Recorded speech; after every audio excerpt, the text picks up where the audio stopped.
Welcome to my easy learning computer. இன்னைக்கு கிளாஸ்லையும் நம்ம string ஃபங்க்ஷன்ஸை தான் பார்க்க போகிறோம். ஸ்ட்ரிங் ஃபங்க்ஷன்ஸோட ஒரு வீடியோ நான் ஏற்கனவே அப்லோட் பண்ணியிருக்கேன். அதனோட கண்டினியூஷன் தான் நம்ம இந்த வீடியோலையும் பார்க்க போகிறோம். என்னென்ன ஸ்ட்ரிங் ஃபங்க்ஷன்ஸ் பார்க்க போகிறோம் அப்படின்னு பார்த்தோன்னா lower, upper, title, swap case, is lower, is upper. இந்த 6 ஃபங்க்ஷன்ஸை பற்றி தான் இந்த வீடியோவில் எக்ஸ்பிளைன் பண்ண போகிறேன். வீடியோவை ஸ்கிப் பண்ணாமல் முழுமையாக பாருங்கள். இந்த சேனலை மறக்காமல் சப்ஸ்கிரைப் பண்ணுங்கள், லைக் பண்ணுங்கள், கமெண்ட் பண்ணுங்கள். இந்த சேனலோட லிங்க்கை உங்கள் ஃப்ரெண்ட்ஸ்க்கும் ஷேர் பண்ணுங்கள். இப்போது லோயர் ஃபங்க்ஷன் எதுக்கு யூஸ் ஆகுது அப்படின்னு பார்க்கலாம். அதாவது ஒரு ஸ்ட்ரிங்கு லோயர் கேஸில் இருக்கா, அதாவது ஸ்மால் லெட்டர்ஸில் இருக்கா அப்படிங்கிறது தான் லோயர் அப்படின்ற ஃபங்க்ஷனை குறிக்குது. இப்போ நான் கொடுத்துருக்கிறது வெல்கம் டு பைத்தான் அப்படின்னு கொடுத்துருக்கேன். இதில் W மட்டும் கேபிட்டலில் கொடுத்துருக்கேன், மற்றதெல்லாம் ஸ்மாலில் கொடுத்துருக்கேன். இது ஜஸ்ட் நான் கொடுத்துருக்கிற ஒரு ஸ்ட்ரிங்கு தான். ஏன்ற ஒரு வேரியபிளில் வெல்கம் டு பைத்தான் அப்படிங்கிற ஸ்ட்ரிங்கை அசைன் பண்ணி வச்சுருக்கேன். ஏன்னா இந்த ஃபங்க்ஷன்ஸ் எல்லாமே நம்ம ஏதாவது ஒரு ஸ்ட்ரிங்கை வச்சு தான் செய்ய போகிறோம். ஸோ அதனால் எனக்கு ஒரு ஸ்ட்ரிங் வேணுங்கிறதுனால நான் ஒரு ஸ்ட்ரிங்கை இந்த வேரியபிளுக்கு அசைன் பண்ணிவிட்டு நான் உங்களுக்கு இந்த ஃபங்க்ஷன்ஸை எக்ஸ்பிளைன் பண்ணுறேன். சரியா? இப்போ லோயருங்கிற ஃபங்க்ஷன் என்னது, எல்லாமே ஸ்மால் லெட்டர்ஸில் இருக்கணும் அப்படிங்கிறது. எப்படி யூஸ் பண்ணுறேன் பாருங்கள். பிரிண்ட்டு ஏ டாட் லோயர் அப்படின்னா ஏல இருக்கிற ஸ்ட்ரிங்கை லோயராக மாற்று அப்படின்னு அர்த்தம்.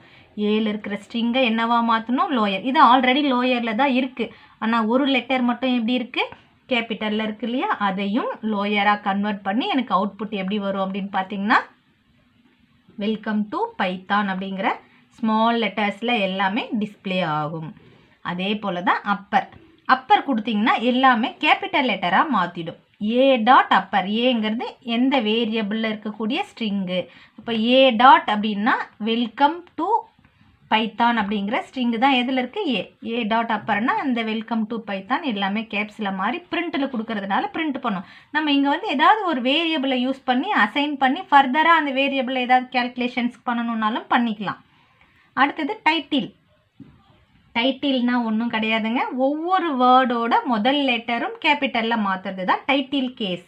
நம்ம ஆல்ரெடி போன வீடியோவில் கேபிட்டலைஸ் அப்படிங்கிற ஒரு ஃபங்க்ஷன் பார்த்துருக்குறோம். அந்த கேபிட்டலைஸுங்கிற ஃபங்க்ஷன் ஒரு ஸ்ட்ரிங்கு, நம்ம என்ன ஸ்ட்ரிங்கு கொடுக்குறோமோ அந்த ஸ்ட்ரிங்கோட முதல் எழுத்து, அதாவது ஒரு சென்டென்ஸ்னு வச்சுக்கோங்க, ஒரு சென்டென்ஸோட முதல் எழுத்தை மட்டும் கேபிட்டலில் மாற்றுறது கேபிட்டலைஸ் ஃபங்க்ஷனு. ஒவ்வொரு வேர்டோட முதல் லெட்டரையும் கேபிட்டலில் மாற்றுறது டைட்டில் கேஸுங்கிற ஃபங்க்ஷனோட வேலை.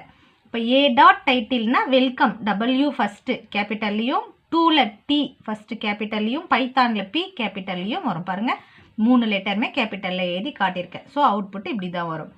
அடுத்தது ஸ்வாப் கேஸ்.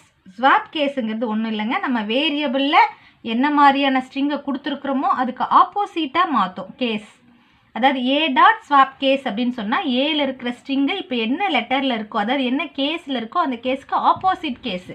இப்போ பாருங்கள், Wங்கிறது கேப்ஸில் இருக்கா, அப்போ அது அப்படியே ஸ்மாலில் மாற்றும், W ஸ்மால். ஸ்மாலில் இருக்கா, இஏ கேப்ஸில் மாற்றும். எல் ஸ்மாலில் இருக்கா, எல் கேப்ஸில்.